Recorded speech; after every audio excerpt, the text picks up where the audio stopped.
दोस्तों, सबसे पहले सब्सक्राइब करें, नोटिफिकेशन बेल दबाएं और सबसे पहले वाली ऑप्शन ऑल करें, जिससे हमारी आने वाली नई वीडियो की नोटिफिकेशन आपको फ़ौरन मिल जाएगी। जय श्री राम भक्तों। दोस्तों, ये कथा बहुत ही रोचक है। पूरा सुन के अपने विचार कमेंट के रूप में जरूर दीजिएगा। चलिए कथा की ओर चलते हैं। आज की कथा है दुष्ट चोर साधु और एक व्यक्ति। आइए कथा श्रवण करें। बहुत समय पहले की बात है। एक व्यक्ति बहुत दुष्ट था। एक दिन जब वह दुष्कर्म करते हुए पकड़ा गया तो दंड स्वरूप उसकी नाक काटकर उसे भगा दिया गया। अब वह व्यक्ति अपने नाक कटे हुए मुंह को लेकर लोगों के सामने कैसे जाता? यह मुंह किसी को दिखाने के योग्य कहाँ रह गया था। उसका मन अपार दुख से भर सा गया था। अंत में बहुत सोच विचार करने के पश्चात उसने निश्चय किया कि जंगल ही उसके लिए उपयुक्त स्थान है।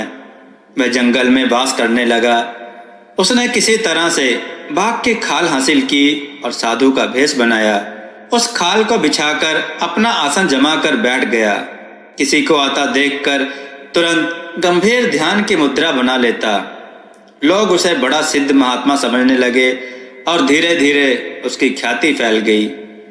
उसके दर्शन के लिए लोगों का तांता बंध गया। एक लोगों का झुंड जाता तो दूसरा चला आता। वह किसी व्यक्ति या दर्शक के साथ बातचीत न करता था, इस भय से कि कहीं उसकी नाक काटने की बात का पता न चल जाए। सभी समझने लगे कि यह मौनी साधु है। इससे लोगों की उस पर श्रद्धा और बढ़ गई। श्रद्धालु लोग उसके खाने को भोजन, वस्त्र, रुपया पैसा आदि उपहार के रूप में देने लग गए। अब उसे लगा कि यह तो जीवन यापन का सरल साधन बन गया है। इसी प्रकार कई वर्ष बीत गए। इस नकटे साधु की ख्याति दिनों दिन दूर दूर तक फैल गई। बहुत से लोग उपदेश का आग्रह करने लगे। एक नवयुवक उससे बहुत प्रभावित हो गया। युवक ने सोचा कि यदि वह इस महात्मा को अपना गुरु बना सके तो उसका जीवन धन्य हो जाएगा। ऐसे उच्च साधु का शिष्य होना परम सौभाग्य की बात है। ऐसा मौन व्रतधारी ध्यान परायण साधु उसने कभी न देखा था। एक दिन लड़के ने साधु से कहा, बाबा, मैंने आप जैसा श्रेष्ठ साधु कहीं नहीं देखा। आप मुझे सन्यास की दीक्षा देकर अपना शिष्य बना लीजिए। मुझ पर अवश्य कृपा कीजिए। साधु बड़ी विपदा में पड़ गया, किंतु युवक प्रतिदिन उसके पास आकर आग्रह करने लगा। इस प्रकार कई दिन व्यतीत हो गए। नौजवान लड़का प्रतिदिन उसके पास आता और शिष्य बनने के लिए कातर भाव से अनुरोध करता। अंत में नौबत यहाँ तक आ पहुंची कि उसे शिष्य न बनाने पर साधु को अपनी प्रतिष्ठा भंग होने का भय सताने लगा। साधु ने सोचा कि अब वह क्या करे। सोचते सोचते अंत में उसने एक उपाय ढूंढ लिया। एक दिन युवक को अकेला पाकर साधु ने अपना मौन त्याग कर उस युवक से वार्तालाप की। इससे युवक को ना जाने कितना आनंद प्राप्त हुआ। नकटे साधु ने कहा, अच्छा, कल भोर के समय मैं तुम्हें सन्यास की दीक्षा दूंगा।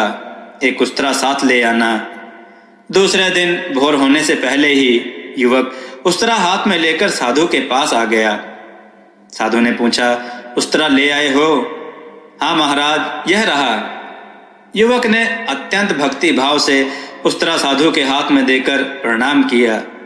साधु ने कहा, मेरे साथ आओ, यहाँ यह काम नहीं होगा। उपयुक्त स्थान पर जाकर तुम्हें दीक्षा दी जाएगी। युवक को साथ लेकर साधु जंगल में पहुंचा। वहां एक अच्छा सा स्थान देखकर युवक से बोला, यहाँ आंखें बंद करके बैठ जाओ, मैं तुम्हें दीक्षा देता हूँ। युवक ने आज्ञा का पालन किया।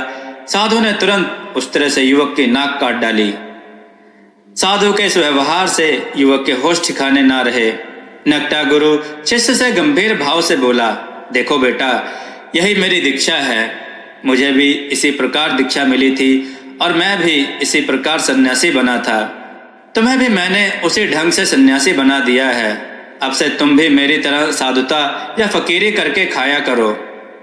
सुविधा पाकर तुम भी अन्य लोगों को इसी ढंग से दीक्षा दिया करना।